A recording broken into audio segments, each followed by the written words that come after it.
Rail की आधुनिकता से जुड़े इस बड़े कदम के लिए बहुत बहुत बधाई देता हूं। साथियों, आज 14,000 करोड़ रुपए से अधिक के अन्य प्रोजेक्ट्स भी हरियाणा को मिले हैं।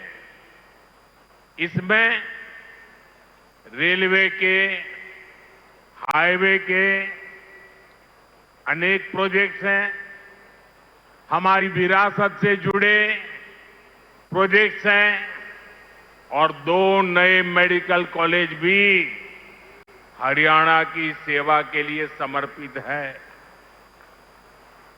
भिवानी में पंडित नेकीराम शर्मा मेडिकल कॉलेज और नारनौल में महर्षि च्यवन मेडिकल कॉलेज और राव तुलाराम अस्पताल, इससे हरियाणा की स्वास्थ्य सेवा और सशक्त होगी। साथ ही इस यहां के नौजवानों के लिए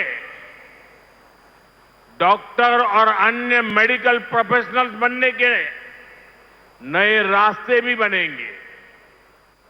इन सभी प्रोजेक्ट्स के लिए भी हरियाणा के मेरे सभी भाई बहनों को बहुत बहुत बधाई। साथियों, आज जिंद और हरियाणा के लोगों की मैं एक और बात के लिए सराहना करूंगा। स्वच्छता से स्वागत पहल को आपने जिस गंभीरता से लिया है, जिस तरह मेरे आने से पहले यहां के लोग स्वच्छता अभियान में नए सिरे से, नई ऊर्जा से जुटे हैं, वो दिल खुश कर देने वाला है। और मैं देख रहा था पिछले एक सप्ताह से सोशल मीडिया में आपका ये जो सफाई अभियान चल रहा है, उसकी भारी चर्चा रही है। लेकिन कुछ लोगों ने ये भी कहा है सोशल मीडिया में, मोदी जी आप बार बार आइए ताकि हमारा जिंद स्वच्छ रहे। जिस महाशय ने ये भाव व्यक्त किया है, मैं उनका धन्यवाद करता हूं। लेकिन मैं जिंद वालों से आज कुछ मांगने आया हूं। आप मुझे बताइए, क्या इस सफाई के लिए, ये स्वच्छता के लिए मोदी का आना जरूरी है क्या? अगर जिंद के लोग तय कर लें, हरियाणा के लोग तय कर लें कि अब हम गंदगी नहीं करेंगे, तो जिंद कभी गंदा होगा क्या? हरियाणा में गंदगी आएगी क्या? तो काम एक ही करना है, मोदी के आने की जरूरत नहीं है, सिर्फ आप तय कर लीजिए। स्वच्छता ये हमारा स्वभाव बना देंगे, स्वच्छता ये हमारे संस्कार बना देंगे।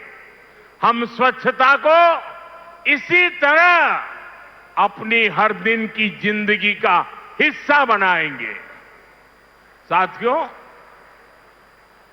अगर हम रेलवे के इतिहास पर नजर डालें तो पाते हैं कि 19वीं सदी के रेलवे की पहचान स्टीम इंजन से बने थे। 20वीं सदी की पहचान डीजल और बिजली से चलने वाली रेल बनी और अब 21वीं सदी की रेल हाइड्रोजन से चलने वाली है। आज भारतीय रेल ने भी 21वीं सदी की इस टेक्नोलॉजी में एक बड़ा स्टेप लिया है। आज जिंद से सोनीपत के बीच हाइड्रोजन ट्रेन चली है। अभी ये सफर 90 किलोमीटर का है,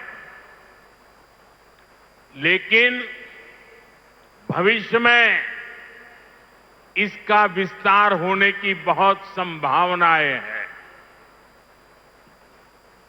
हम इस पर रिसर्च करते रहेंगे, लागत कम कैसे हो इसका तरीका ढूंढते रहेंगे, एफिशिएंसी कैसे बढ़े इस पर काम करते रहेंगे और बड़ी जांच पड़ताल करते करते एक के बाद एक कदम उठाते जाएंगे। दुनिया में हाइड्रोजन ट्रेन अभी अभी आई है, करीब 7-8 साल पहले ही अस्तित्व में आई है। अभी दुनिया के 3 या 4 देश ही हैं जिनके पास हाइड्रोजन ट्रेन चलाने का सामर्थ्य है, और जिन देशों में अभी ऐसी हाइड्रोजन ट्रेन भी चल भी रही है, वहां बहुत शुरुआती दौर में है। लेकिन भारत की जो ये हाइड्रोजन ट्रेन है, उसके सामर्थ्य के बारे में सुनकर आपको भी गर्व होगा, एक एक हिंदुस्तानी को गर्व होगा। साथियों, जिंद से सोनीपत को चलने वाली हाइड्रोजन ट्रेन दुनिया की सबसे ताकतवर हाइड्रोजन ट्रेन है।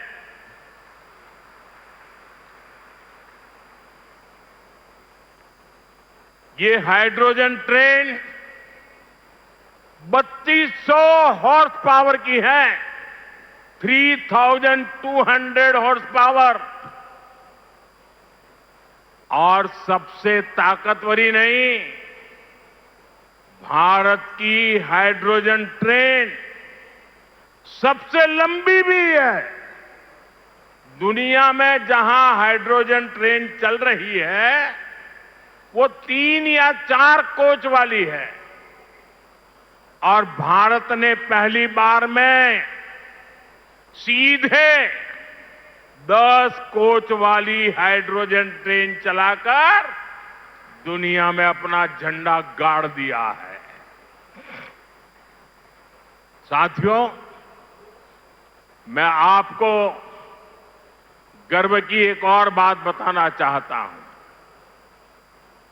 भारत की यह हाइड्रोजन ट्रेन धुआं रहित तो है ही, ये मेक इन इंडिया का भी एक बहुत सफल उदाहरण है। इस हाइड्रोजन ट्रेन को भारत के ही इंजीनियर्स ने डिजाइन किया है, भारत की ही कंपनी ने इसको बनाया है। साथियों, यह हाइड्रोजन ट्रेन बाकी ट्रेनों से बिल्कुल अलग है। इसके लिए पूरा सिस्टम अलग चाहिए, पूरा इंफ्रास्ट्रक्चर अलग चाहिए। यहां जिंद में भी इसके लिए तमाम सारी व्यवस्थाएं बनाई गई है।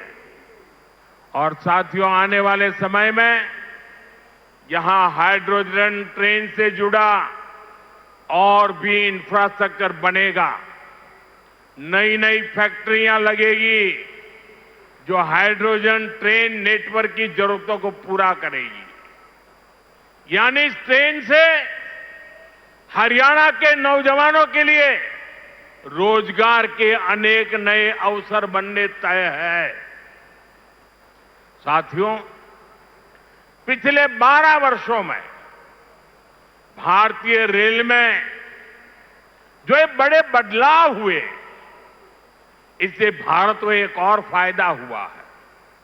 आप देख रहे हैं कि पिछले कई महीनों से पश्चिम एशिया में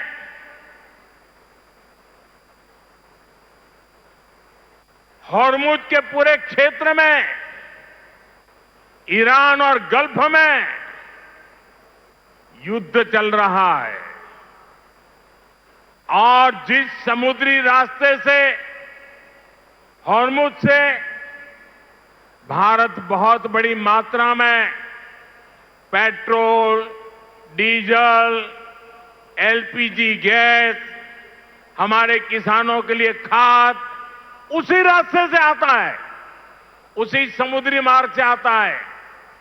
लेकिन पिछले 3-4 महीनों से ये रास्ता निरंतर युद्ध का मैदान बन चुका है, संकटों से घिरा हुआ है। साथियों, अगर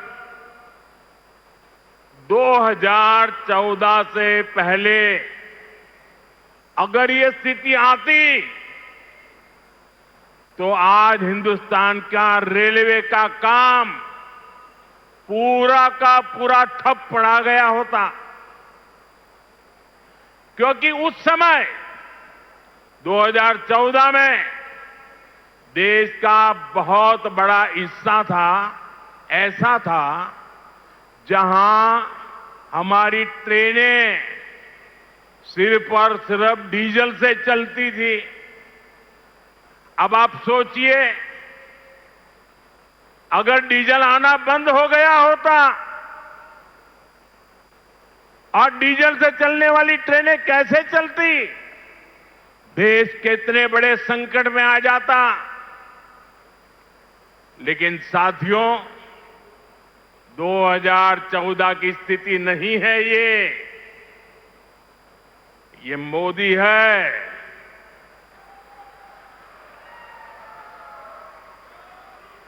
बहुत पहले सोचता भी है और समस्या के समाधान के रास्ते भी जमीन पे उतारता है।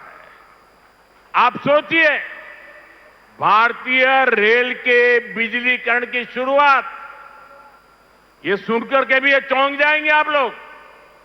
बिजलीकरण की शुरुआत 1925 में हुई थी, यानी करीब 100 साल पहले। 1925 से लेकर 2014 तक, यानी करीब 90 साल में पूरे देश का जो रेल नेटवर्क था उसका सिर्फ 30%, 30%, 1/3 से भी कम रेल नेटवर्क का बिजलीकरण हो पाया था। 70% क्षेत्र डीजल से चलता था और जिस गति से 90 साल में 30% काम हुआ, तो 100% होते होते 300 साल लग जाते, 200 और लगते। भारतीय बिजलीकरण रेलवे का शायद नहीं हो पाता, डीजल से ही रेल चलती। लेकिन बीते 12 वर्षों में भारत के करीब 99%, 99% रेल नेटवर्क का बिजलीकरण हो चुका है। हरियाणा में रेल नेटवर्क का 100% बिजलीकरण हो गया है। इस वजह से लड़ाई होने के बावजूद भी, तेल का संकट पैदा होने के बावजूद भी भारत की रेल रुकी नहीं है, भारत की विकास की गाड़ी अटकी नहीं है, ट्रेनें निरंतर चलती रही। साथियों, रेल हो, रोड हो, कनेक्टिविटी का ऐसा काम सुविधा भी देता है और विकास की गति भी कई गुना बढ़ा देता है। आज जिंद जो इतने सारे हाईवे से जुड़ रहा है, अभी इस मंच से भी 3 बड़े प्रोजेक्ट शुरू हुए हैं। दिल्ली, अमृतसर, कटरा एक्सप्रेस वे के हरियाणा वाले हिस्से का लोकार्पण हुआ है। जींद गोहाना नेशनल हाईवे भी राष्ट्र को समर्पित किया गया है। इसके अलावा अंबाला काला आम 4 लेन से भी हरियाणा और हिमाचल दोनों राज्यों के लोगों को बहुत सुविधा होगी। साथियों, अब जींद देश का ऐसा जिला बन गया है जो 5 नेशनल हाईवे से कनेक्टेड है। ऐसी कनेक्टिविटी से यहां के किसानों और पशुपालकों की उपज को बड़ी मंडियों तक पहुंचाना आसान और सस्ता होगा। इससे उद्योगों को बल मिलेगा, पर्यटन को पंख लगेंगे और इससे बड़ी संख्या में नए रोजगार भी बनेंगे। साथियों, आप सभी जानते हैं, अभी मैं कुछ दिन पहले ही इंडोनेशिया, ऑस्ट्रेलिया और न्यूजीलैंड की यात्रा से लौटा हूं। वहां भारत ने अनेक तरह के समझौते किए जिनकी बहुत चर्चा हुई है, लेकिन एक विषय ऐसा है जिस पर उतनी बात नहीं हुई।